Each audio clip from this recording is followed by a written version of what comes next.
God places great value on a lost soul. It was for this reason that Jesus came into the world. Huh? Why? Jesus came because of souls. Everybody say, because of souls.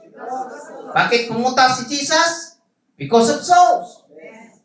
Oh, hindi siya nag-utos. Sister Elena, Brother Robert, Sister Mel, Brother Kin, Sister Kim. Diba? Muntik na making. Praise God. Sister Elena or Sister Lynn. Doble na tuloy Elena. Oh? Diba? Praise God. Tayo ay, hallelujah, gagawa sa tinatawag ng soul winning. Lahat ng mga anak ng Diyos ay magsabing Amen. Amen. Dahil si Jesus mismo ang pumunta. He has a power. Oh. Kasi Diyos eh. Pwede naman sana siya, oh, ikaw Archangel, ikaw bababa sa lupa. Oh, ikaw Archmichael, Gabriel, ikaw ang pupunta doon sa lupa.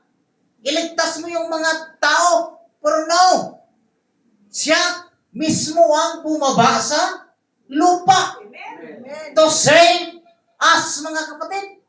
Amen. Hallelujah. Isang malaking karangalan na talagang, praise God, na tayo mga kapatid, hallelujah, ay talagang binigyan ng halaga ng ating dakilang Panginoon.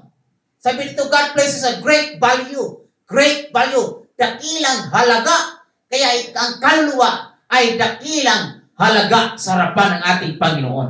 Ikaw ay mahalaga sa harapan ng Diyos, mga kapatid. Tayo ay mahalaga sa harapan ng Diyos. Amen. That's why Jesus came to this world. John chapter 3 verse 16, for God so loved the world, He gave His only begotten Son, that whosoever believeth on Him should not perish but have eternal life. Amen. Hallelujah. Na siya ay pumunta. Nak, ipakibaba mo na ng kaunti yung yellow na. Hallelujah. Siya ay pumarito, mga kapatid. Praise God. Dahil tayo ay Kanyang iniligtas. Mismo siya mismo pumunta sa lupa. What a privilege, mga kapatid. Ha? Diba? Grabe tayo ka-espesyal. Gaano tayo kahalaga? Ikaw ay pinuntahan. Tayo ay pinuntahan.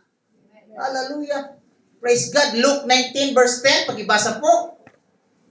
Magandang versikulo na ito, mga kapatid.